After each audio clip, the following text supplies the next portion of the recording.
राधे राधे दोस्तों। तो मैं आज क्लास 12th केमिस्ट्री का चैप्टर नंबर 3 वैद्युत रसायन का लेक्चर नंबर फर्स्ट लेकर के आया हूं और आज मैं इस पर डिस्कस करने वाला हूं। आज मैं इस अध्याय को शुरू करने जा रहा हूं। तो सबसे पहले सवाल उठता है कि वैद्युत रसायन क्या होता है।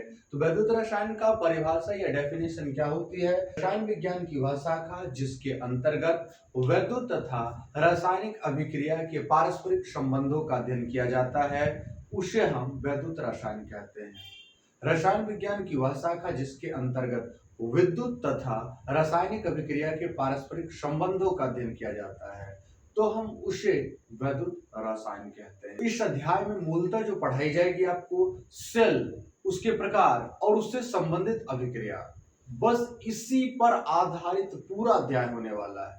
शेल क्या होता है, उसके प्रकार कितने हैं, इनमें कौन कौन सी अभिक्रियाएं होती है, ये तमाम पहलुओं और बिंदुओं पर चर्चाएं होंगी इन डिटेल, इन डेप्थ। तो चलिए बिना देर किए हुए आज की वीडियो की शुरुआत करते हैं। आज की वीडियो का सबसे पहला जो टॉपिक होने वाला है वो है आपका सेल। तो शुरू होता है चैप्टर आपका सेल से। कहोगे सर मैंने सेल बायोलॉजी में भी पढ़ा है, सेल बेचने वाला भी सुना है। तो वो सेल की बात नहीं, आज उस सेल की बात करेंगे जो आप बैटरी में लगाते हैं। अलग अलग उपकरणों, यंत्रों, मोटर गाड़ी, इन सब चीजों के में जो उपयोग करते हैं सेल के, उसके बारे में मैं चर्चा करूंगा आज। तो चलिए बिना देर किए हुए सेल समझा दे। तो वह विद्युत रासायनिक युक्ति जो विद्युत ऊर्जा को रासायनिक ऊर्जा में या रासायनिक ऊर्जा को विद्युत ऊर्जा में बदलने का कार्य करती है, उसे सेल कहते हैं। वह विद्युत रासायनिक युक्ति जो विद्युत ऊर्जा को रासायनिक ऊर्जा में या रासायनिक ऊर्जा को विद्युत ऊर्जा में बदलने का कार्य करती है, उसे सेल कहते हैं। सेल दो प्रकार का होता है। एक होता है विद्युत रासायनिक सेल। सेल दो प्रकार का, पहला है विद्युत रासायनिक सेल, जिसे कहते हैं इलेक्ट्रोकेमिकल।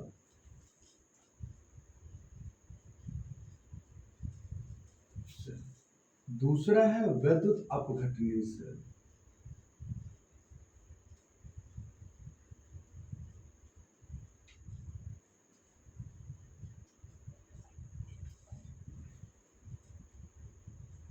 जिसे कहते हैं इलेक्ट्रोलाइटिक सेल।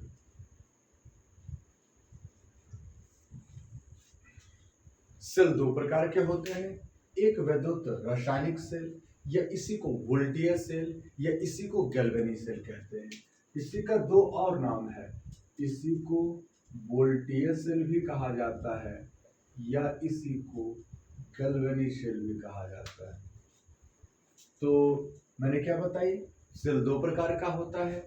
सबसे पहला विद्युत रासायनिक सेल, दूसरा विद्युत अपघटनीय सेल। विद्युत रासायनिक सेल को ही वोल्टीय सेल या गैल्वेनिक सेल भी कहते हैं। विद्युत रासायनिक सेल को ही वोल्टीय या गैल्वेनिक सेल भी कहते हैं। तो चलिए सबसे पहले हम समझा दें कि विद्युत रासायनिक सेल किसे कहते हैं। ध्यान से समझिएगा। एक नंबर, तो वह सेल या वैसा सेल जो रासायनिक ऊर्जा को विद्युत ऊर्जा में बदलता है। जो रासायनिक ऊर्जा को विद्युत ऊर्जा में बदलता है उसे हम विद्युत रासायनिक सेल कहते हैं। वैसा सेल जो रासायनिक ऊर्जा को विद्युत ऊर्जा में बदलने का कार्य करती है, उसे हम विद्युत रासायनिक सेल कहते हैं।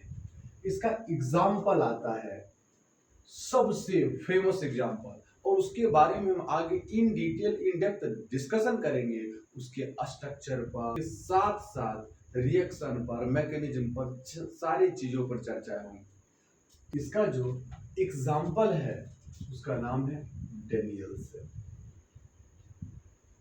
इसका सबसे बेहतर एग्जाम्पल है डेनियल सेल। हम तुरंत आगे डिस्कस करेंगे कि डेनियल सेल क्या है, उसकी संरचना कैसी होती है, उसमें सेल अभिक्रिया कैसी होती है, तमाम पहलुओं पर हम विस्तार पूर्वक चर्चा करेंगे। तो चर्चा करने तो आगे तो चर्चा हो गई। तो सबसे पहले तो विद्युत रासायनिक सेल क्लियर हो गया, और दूसरा है विद्युत अपघटनीय सेल।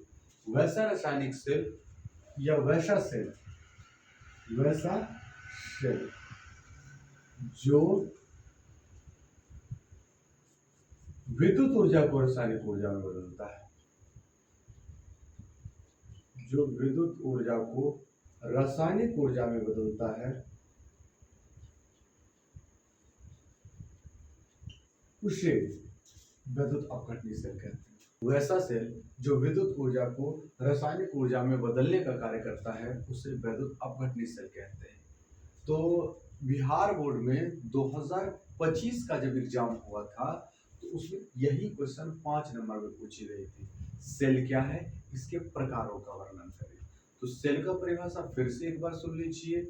वह विद्युत रासायनिक युक्ति जो विद्युत ऊर्जा को रासायनिक ऊर्जा में या रासायनिक ऊर्जा को विद्युत ऊर्जा में बदलने का कार्य करती है, उसे सेल कहते हैं। सेल दो प्रकार के होते हैं।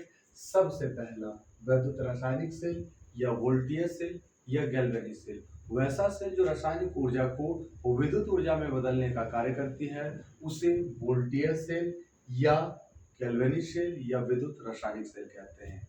इसका एग्जाम्पल सबसे फेमस डेनियल सेल, जिसके बारे में discussion in detail in depth होगी। दूसरा जो आपका है वह विद्युत अपघटनीय सेल। वैसा सेल जो विद्युत ऊर्जा को रासायनिक ऊर्जा में बदलने का कार्य करती है, उसे विद्युत अपघटनीय सेल या इलेक्ट्रोलाइटिक सेल कहते हैं। तो इसके बारे में आप डेनियल सेल के बारे में क्लास 11 चैप्टर नंबर 8 रेडॉक्स अभिक्रिया में इसके बारे में बहुत डिटेलिंग चर्चा हुई है। और जब आप एनसीईआरटी पढ़िएगा और चैप्टर नंबर 3 पढ़िएगा और उसमें पैराग्राफ नंबर सेकेंड पेज का तीसरे चैप्टर का फर्स्ट में ही लिखा हुआ है कि आप डेनियल सेल के बारे में क्लास 11 एकक 8 में पढ़ चुके हैं। आप लोगों ने पढ़ा या नहीं पढ़ा, इस हमारा ये उद्देश्य है कि हम दोबारा एक बार आपको उसका रिकवरी करवा दें, जिससे आपको रिवीजन हो जाए, क्योंकि इसी पर आधारित तो पूरा अध्याय चलने वाली है। तो सबसे पहले ये बात समझ नहीं आएगी, अगर डेनियल सेल समझ नहीं पाइएगा, इसमें सेल रिएक्शन कैसे होती है, आपको नेंसर्ट इक्वेशन कभी समझ नहीं आएगी। तो नेंसर्ट इक्वेशन को आगे समझना है तो अभी और आज के वीडियो को आखिरी तक देखना बहुत जरूरी है। तो चलिए बिना देर किए हुए हम डेनियल सेल पर डिस्कशन शुरू करते हैं। तो पहला है एग्जांपल, जो डेनियल सेल के बारे में इन डिटेल इन डेप्थ समझनी है। तो एक विद्युत रासायनिक सेल है जो रासायनिक ऊर्जा को विद्युत ऊर्जा में बदलने का कार्य करती है। इसे वोल्टेज सेल या गैल्वेनिक सेल भी कहते हैं, क्योंकि इसे बनाने का कार्य वोल्टा ने किया था। तो चलिए बिना देर किए हुए सबसे पहले हम इसकी संरचना समझाते हैं। संरचना समझनी बहुत जरूरी है, स्ट्रक्चर बहुत जरूरी। तो सबसे पहले इसके लिए दो पात्र लेंगे, दो पात्र दोनों साइड, दो पात्र।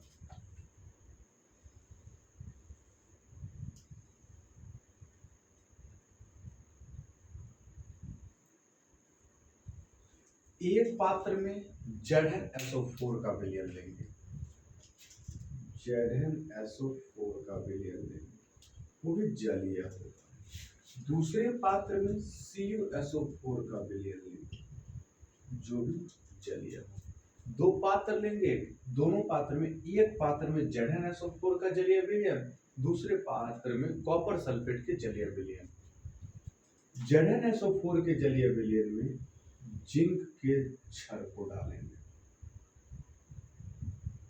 ZnSO4 के विलयन में जिंक के क्षार को डालेंगे, और कॉपर सल्फेट के जलीय विलयन में कॉपर के क्षार को डालेंगे, कॉपर को क्षार को डालेंगे। तो इसमें Zn की क्षार है और इसमें मैंने Cu की क्षार डाली है। एक में मैंने Zn का क्षार डाला है, दूसरा में मैंने कॉपर का क्षार डाला है। अब इस स्ट्रक्चर को बोलेंगे इलेक्ट्रोड, इसे अब कहा जाएगा इलेक्ट्रोड कहा जाएगा, याद रखिएगा। जब किसी धातु के क्षार को उसी के लवण के विलयन में डुबो देते हैं, तो इलेक्ट्रोड का निर्माण होता है। जब किसी धातु के क्षण को उसी के लवण के विलयन में डुबो देते हैं तब जाकर के इलेक्ट्रोड का निर्माण होता है। इसे बोलेंगे ZnSO4 इलेक्ट्रोड। इसे कहेंगे CuSO4 इलेक्ट्रोड।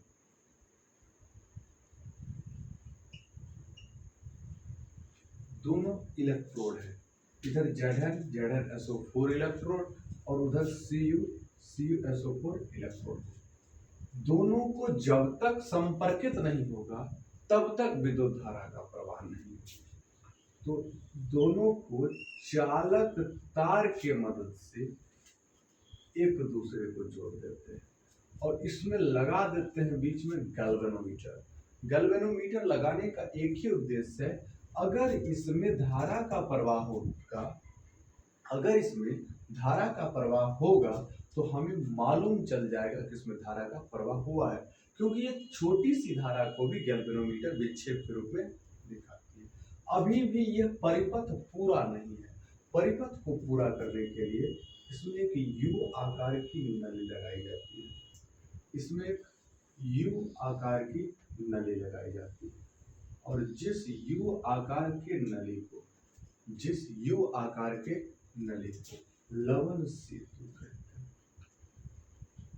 इस U आकार के नली को लवण सेतु कहते हैं।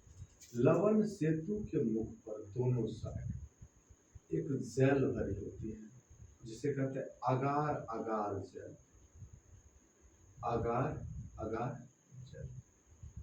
यह अगार अगार जेल लाल शैवाल से निकाली जाती है। दो प्रकार के लाल शैवाल, जेलिडियम और ग्रेसिलेरिया नामक लाल शैवाल होता है जिससे अगार अगार जल प्राप्त किया जाता है। इसको याद रखिएगा, क्लास 12th का है बायोलॉजी चैप्टर नंबर 6 वंशागति का आणविक आधार का आखिरी टॉपिक डीएनए फिंगरप्रिंटिंग की क्रियाविधि में भी ये शब्द प्रयोग होगा, अगार अगार जल। और यही चीज प्रयोग होता है क्लास 11th चैप्टर नंबर 3 पादप जगत का सबसे पहला थैलोफाइटा। और थैलोफाइटा का तीन भाग, क्लोरोफाइसी, फियोफाइसी, रोडोफाइसी। रोडोफाइसी के दो एग्जाम्पल जेलिडियम और ग्रेसिलेरिया वहां से है, ये याद रखिए। अगार अगर जल ये है, इसमें लगा हुआ लवण सेतु और इसमें भरा होता है KCl लवण। यह परिपथ को पूरा करता है, यह परिपथ को पूरा करने का काम करता है। यह है संरचना। तो इस संरचना कैसे बनाए है, मैंने दो पात्र लिया, एक पात्र में ZnSO4 का जलीय विलयन, दूसरे पात्र में CuSO4 का जलीय विलयन लिया। ZnSO4 के जलीय विलयन में Zn को क्षार को डाल दिया और CuSO4 के जलीय विलयन में Cu के क्षार को डाल करके दो इलेक्ट्रोड, एक ZnSO4 इलेक्ट्रोड और दूसरा CuSO4 इलेक्ट्रोड बना। दोनों इलेक्ट्रोड को एक दूसरे को चालक तार की सहायता से गैल्वेनोमीटर लगा करके जोड़ देते हैं और परिपथ को पूरा करने के लिए लवण सेतु से जोड़ दिया जाता है। लवण सेतु के मुख पर अगार अगार जल लगा होता है और इसमें KCl लवण भरी होती है। ये था संरचना। संरचना के बाद क्रियाविधि। संरचना के बाद समझना होता है क्रियाविधि को, मैकेनिज्म को, ये काम कैसे करेगा सेल। अभी तक आपने सेल बना करके तैयार कर लिया है।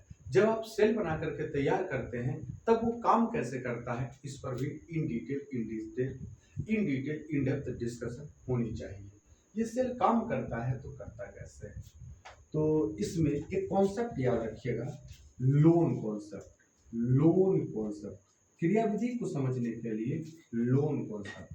अगर हम ऐसे खड़ा होते हैं तो यह मेरा बायां हाथ है, ये दाहिना हाथ है, तो इसे कहेंगे सेल का बायां भाग, इसे बोलेंगे सेल का दायां भाग। तो L मतलब लेफ्ट, O मतलब ऑक्सीडेशन,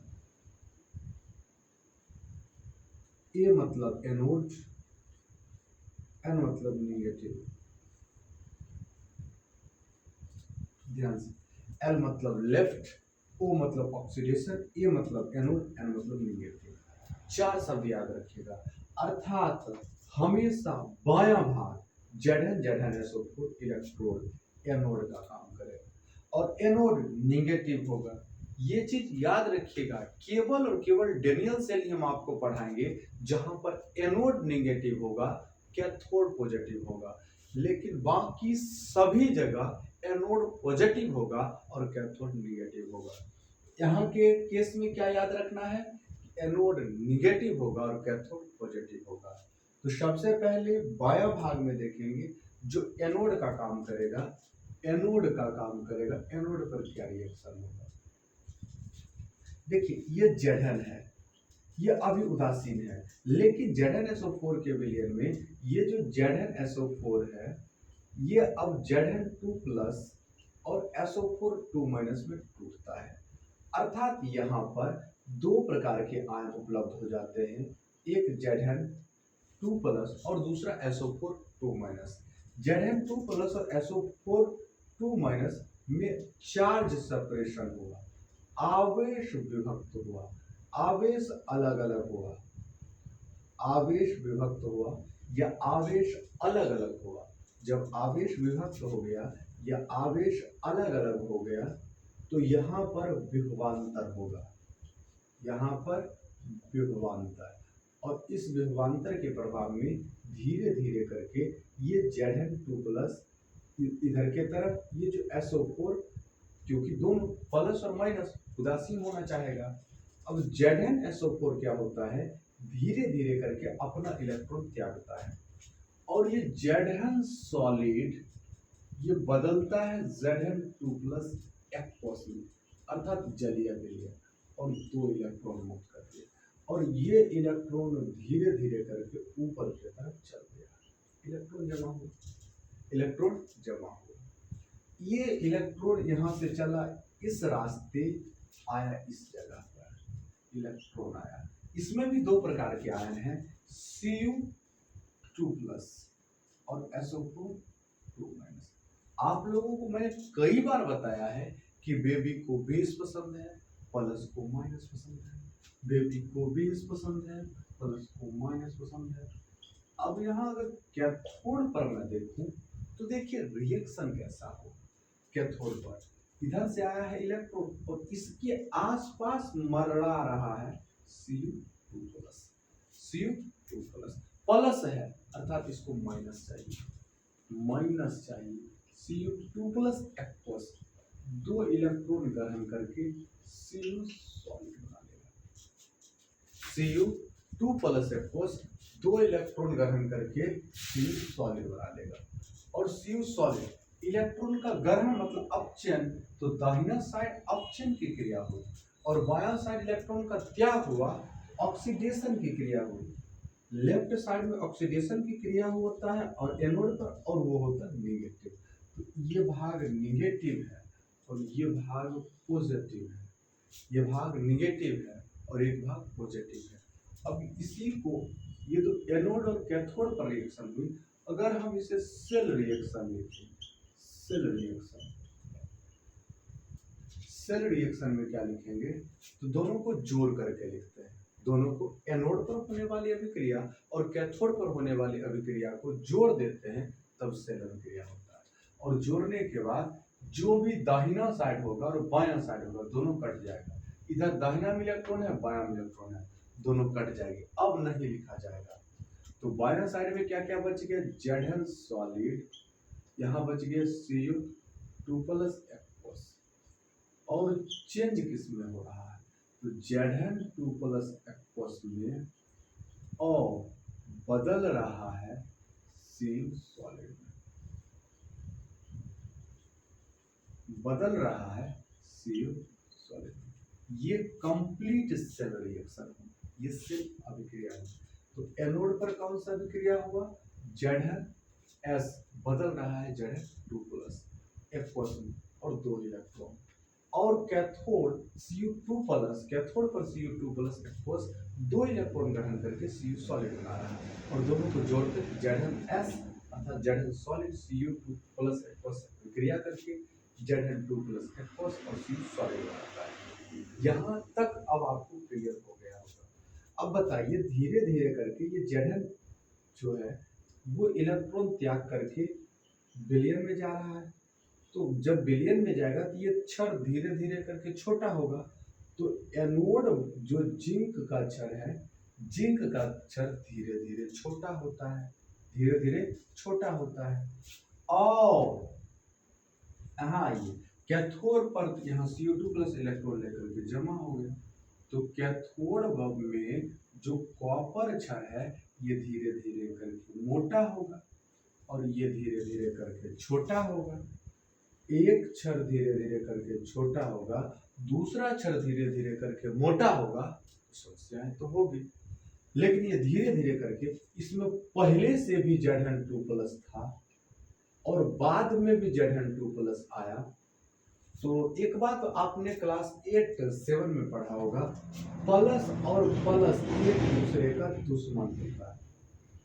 एक प्लस दूसरे प्लस को देखना नहीं चाहता है, एक प्लस दूसरे प्लस को देखना ही नहीं चाहता है, दुश्मन होता है। पहले से तो Zn2 प्लस था और धीरे धीरे Zn रॉड से भी Zn2 प्लस निकल करके विलयन।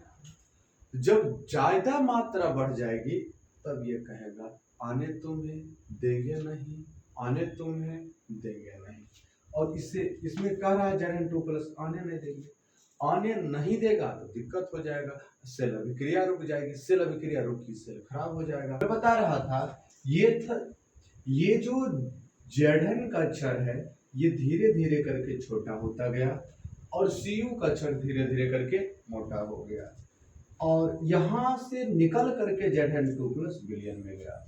विलयन में पहले से भी Zn2 प्लस आयन उपलब्ध थे और बाद में भी Zn2 प्लस आयन आए। तो दो प्रकार, इसमें सबसे पहले Zn2 प्लस आयन, बाद में Zn2 प्लस आयन। और प्लस एक दूसरे का दुश्मन होता है। और जब ही Zn2 प्लस विलयन में और अधिक मात्रा में जाने लगता है तो पहले से जो प्रेजेंट है Zn2 प्लस वो कहता अब तुम्हें आने हम दे नहीं सकते, अब हम तुम्हें आने देंगे नहीं, कहता आने तुम्हें देंगे नहीं इस विलयन में। जब आने नहीं देगा सेल अभिक्रिया रुकेगी, सेल अभिक्रिया रुकेगी तो हमारा सेल खराब हो जाएगा। हम वैसा सेल कभी नहीं बनाएंगे जो सेल जल्दी खराब हो जाए। तो इसके लिए हमें कुछ ना कुछ उपाय लगानी होगी और इसीलिए डाला गया था KCl। KCl भी दो भागों में टूटता है, K plus ion, Cl minus ion. KCl भी दो भागों में टूटता है, K प्लस आयन और Cl माइनस आयन। अब ध्यान से समझिए K प्लस का क्या कार्य है। इसमें धीरे धीरे करके Zn2 प्लस बढ़ गया, Zn2 प्लस बढ़ा। अब इसमें Zn2 प्लस को कम करना है, ये KCl आयन में से Cl माइनस आता है 2 पीस और ZnCl2 लवण बनकर के नीचे चल गया। अब दोबारा इसमें Zn2 प्लस आयन की कम हो गई सांद्रता, फिर ये रिएक्शन आगे बढ़ेगा। इसमें Zn2 प्लस की सांद्रता कम है, यहाँ पर धीरे धीरे करके Cu2 प्लस सब जाने लगेगा। यहाँ पर SO4 2 माइनस की सांद्रता बढ़ेगी और SO4 2 माइनस की सांद्रता बढ़ेगी। ये कहेगा जाने तुम्हें देंगे नहीं, जाने तुम्हें देंगे नहीं। और माइनस को प्लस चाहिए, माइनस प्लस को रोक करके रखना चाहेगा और रोक के रखने के क्रम में इसको जाने नहीं देता है। तो अब इसमें SO4 2 माइनस की सांद्रता कम करने के लिए K प्लस आता है और एक पीस नहीं 2 पीस K प्लस आता है और एक SO4 2 माइनस होता है और यहाँ बना लेता है K प्लस। तो ये वाले पात्र में K2SO4 नीचे जमा होता है और इस वाले पात्र में ZnCl2 नीचे जमा होता है और जिसके कारण सेल अभिक्रिया आगे बढ़ती रहती है, जिसके कारण सेल अभिक्रिया बढ़ते रहती है। तो सबसे पहला लवण सेतु का कार्य हो गया, यह परिपथ को पूरा करता है, परिपथ को पूरा करता है। दूसरा, परिपथ में विद्युत उदासीनता को बनाए रखता है। यह परिपथ में विद्युत उदासीनता को बनाए रखता है।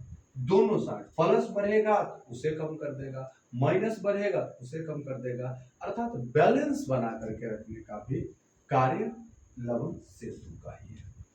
अब इसके बाद एक चीज और जो सवाल पूछी जाती है वो है आपका सेल निरूपण पर। आज हम सेल निरूपित करना भी आपको सिखा देते हैं। सेल निरूपण। निरूपण, इंडिकेशन ऑफ सेल। सेल को निरूपित कैसे करते हैं?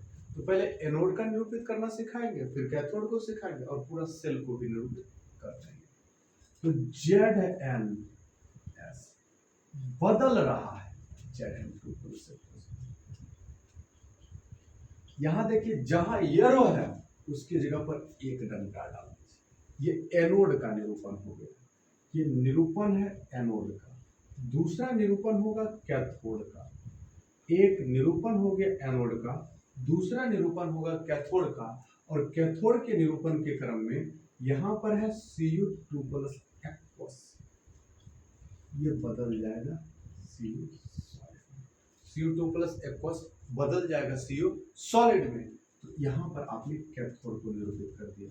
अब सेल को निरूपित कैसे कीजिएगा? सेल इंडिकेशन कैसे हो? तो ऐसा नहीं कि इसके मुताबिक, नहीं नहीं नहीं, ये ऐसी गड़बड़ी। एनोड को बायां भाग और कैथोड को दाहिना भाग रखते हैं। सेल इंडिकेशन में एनोड को बायां भाग और कैथोड को दायां भाग रखते हैं। तो इधर रखेंगे एनोड को, इधर रखेंगे कैथोड। एनोड पर क्या हो रहा है? तो Zn सॉलिड बदल रहा है Zn2 और यहाँ Zn और कैथोड पर Cu2 + aqueous बदल रहा है Cu सॉलिड में।